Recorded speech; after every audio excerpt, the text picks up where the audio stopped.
I'm Felicia.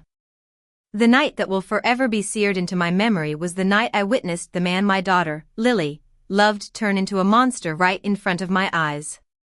We were at a bustling Mexican restaurant in downtown Miami, a place filled with the warm scent of spices and the lively sounds of mariachi music.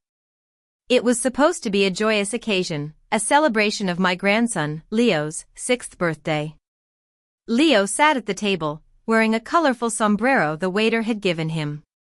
He was excitedly swinging his legs and chattering away about all the presents he hoped to get. From my seat, I could keep an eye on both him and Lily. It was a skill I'd developed over the years, like a sixth sense. Lily looked exhausted that night. She'd been working long hours at the local art gallery, trying to make ends meet.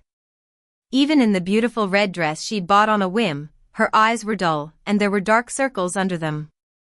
As she reached for her glass of water, I noticed a faint bruise on her wrist. It was like a punch to the gut, but I tried to convince myself it was just an accident. Her husband, Victor, was on his third margarita. He was laughing too loudly at his father, Diego's, jokes. Diego was a retired police officer, always boasting about his years on the force and how he could spot a criminal from a mile away.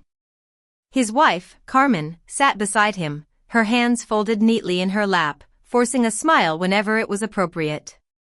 When the waiter brought out the dessert, a huge chocolate cake for Leo, there were cheers all around. Lily leaned in to help Leo blow out the candles, her face lighting up with a genuine smile for the first time that night. But when the waiter placed a plate of flan in front of her, she politely declined. "I'm allergic to dairy," she said softly. "Could I have the fruit salad instead?" It was such a simple request, but Victor's face darkened. He slammed his glass down on the table, making everyone jump. "Why do you always have to be so difficult?" he roared. Before I could even react, he reached across the table, grabbed a handful of Lily's hair, and yanked her out of her chair. She let out a scream that cut through the noise of the restaurant. The room fell silent, and everyone stared in shock. I was on my feet in an instant. I grabbed Victor's arm and tried to pull him away from Lily. "You will not touch her again," I said, my voice trembling with anger. Victor looked at me as if he couldn't believe I'd dared to intervene. He pushed me away, and I stumbled backward. Diego just sat there, watching with a cold expression on his face. "She's embarrassing me in front of everyone," Victor growled. "Asking for a different dessert is not a crime," I shot back. Diego nodded in agreement with Victor. "A woman should know her place," he said. The manager of the restaurant rushed over, his face pale. "Sir, please calm down.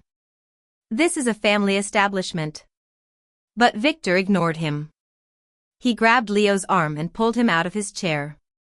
"We're leaving," he said. Lily stood up, her eyes filled with fear. She looked at me, silently pleading for help. But I knew she was too scared to leave with me. "Mom, I can't," she whispered. I watched as Victor dragged Lily and Leo out of the restaurant, my heart breaking into a million pieces. For the next few days, I tried to call Lily, but she barely answered my calls. When she did, her voice was cold and distant. She told me I'd overreacted and that Victor was just having a bad day. But I knew the truth. I'd seen the bruises on her body, and I'd heard the fear in her voice. I couldn't just sit back and do nothing. A few weeks later, I got a call in the middle of the night. It was a neighbor from Lily's street. Her voice was shaking as she told me that Lily was at her door, hurt and bleeding. I don't remember how I got to the car or how I drove to Lily's house. All I remember is the feeling of horror in the pit of my stomach. When I arrived, the neighbor was standing on her porch, holding Lily and Leo in her arms.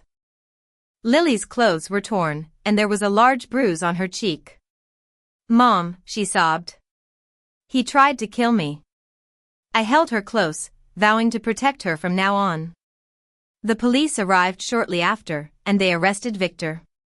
At the hospital, Lily finally told the truth about what had been happening to her for months. She'd been too scared to leave him, afraid of what he would do to her and Leo. The next day, we attended the bail hearing.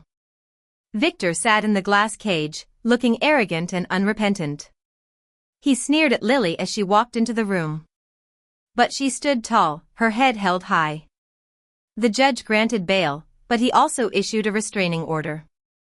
It wasn't perfect, but it was a start. After the hearing, Lily turned to me and said, "Mom, I'm ready to fight." In the weeks that followed, Lily met with advocates, gathered evidence, and gave statements. She was finally taking control of her life. Leo stopped having nightmares, and Lily started to smile again. One morning, as I watched Lily sitting in the backyard, sipping a cup of coffee and looking at the sunrise, I knew that she was finally on the road to recovery. She turned to me and said, "Mom, I think I'm finally coming back." I smiled and took her hand. "Yes, you are. And I'll be here with you every step of the way."